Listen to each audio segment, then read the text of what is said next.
সূরা ইখলাস কতবার পড়লে আল্লাহ তাআলা ঘরের মধ্যে বৃষ্টির মতো রহমত বর্ষণ করবে, অভাব অনটন দুশ্চিন্তা পেরেশানি দূর হয়ে টাকা শুধু আসতেই থাকবে। সূরাতুল ইখলাস এতটা মর্যাদাপূর্ণ সূরা, আল্লাহ তাআলার তাওহীদ ও একত্ববাদের সূরা। এই সূরা ইখলাস পারে না এরকম কেউ নাই। কুল হুয়াল্লাহু আহাদ আল্লাহুস সামাদ লাম ইয়ালিদ ওয়া লাম ইউলাদ ওয়া লাম ইয়াকুল লাহু কুফুয়ান আহাদ। আমি যদি কাউকে জিজ্ঞেস করি বলে সূরাতুল ইখলাস পারেন কিনা, এরকম কেউ নাই যে বলবেন যে হুজুর পারি না। সবাই সূরাতুল ইখলাস পারি। আবু হুরায়রা রাদিয়াল্লাহু তাআলা আনহু থেকে বর্ণিত হাদিসটি মুসনাদে আহমদের বর্ণনা এসেছে। বিশ্বনবী মুহাম্মদ সাল্লাল্লাহু আলাইহি ওয়াসাল্লাম এক ব্যক্তিকে সূরাতুল ইখলাস পড়তে দেখে বললেন, ওয়াজাবাত লাহুল জান্নাহ, তার জন্য জান্নাত অবধারিত হয়ে গিয়েছে। সুবহানাল্লাহি ওয়া বিহামদি। এইজন্য যে ব্যক্তি সূরাতুল ইখলাসকে ভালোবাসবে, এই ভালোবাসাই তাকে জান্নাতে নিয়ে যাবে। এজন্য আপনি সূরাতুল ইখলাস কতবার পড়বেন, রাত্রিবেলা কতবার পড়লে আল্লাহ তাআলা ওই ঘরের মধ্যে রহমত বরকত নাজিল করবে, সাকিনা শুধু আসতেই থাকবে, আপনি কল্পনা করতে পারবেন না। ঘরের ভেতরে যত অভাব আছে আল্লাহ তাআলা দূরীভূত করে দিবে শুধুমাত্র এই সূরা ইখলাসের বরকতে। ঘরের মধ্যে যত রকম দুশ্চিন্তা পেরেশানি আছে সব কিছু দূরীভূত হয়ে যাবে শুধুমাত্র এই সূরা ইখলাসের বরকতে।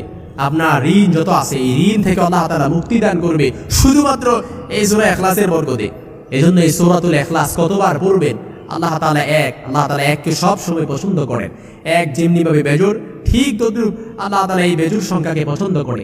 যে ব্যক্তি রাত্রিবেলা কিংবা যে কোনো সময় সূরা ইখলাস একবার পড়বে, আল্লাহ রাসূল সাল্লাল্লাহু আলাইহি ওয়াসাল্লামের হাদিসের স্পষ্ট নির্দেশন, ওই ব্যক্তির আমলনামায় অটোমেটিক্যালি 10 পারা অর্থাৎ কোরআনের 1/3 সমান তার আমলনামায় পৌঁছে যায়।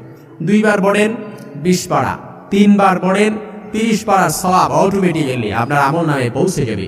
এজন্য বিশ্বনবী মুহাম্মদ সাল্লাল্লাহু আলাইহি ওয়াসাল্লামের আরেকটি হাদিস আয়েশা রাদিয়াল্লাহু তাআলা আনহা থেকে বর্ণিত, নবী সাল্লাল্লাহু আলাইহি ওয়াসাল্লাম প্রত্যেক রাতে যখন ঘুমাবার জন্য তিনি বিছানায় যেতেন, তিনি 2 হাতের চেটে একসাথে করে তালু একসাথে করে সূরাতুল ইখলাস পড়ে পুরো শরীর মাসে করে দিতেন। আল্লাহ তাআলা সব ধরনের বিপদ আপদ থেকে আল্লাহ তাআলা হেফাজত করতেন। সুবহানাল্লাহি ওয়া বিহামদি। এই আমলটি মুহাম্মদ সাল্লাল্লাহু আলাইহি ওয়াসাল্লাম করতেন।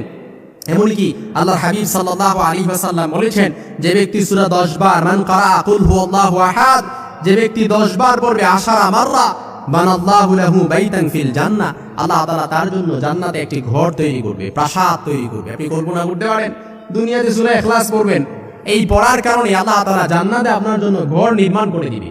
এইজন্য সূরা ইখলাস যে ঘরের মধ্যে পড়া হবে, ওই ঘরের মধ্যে কোনো অভাব অনটন থাকবেই না।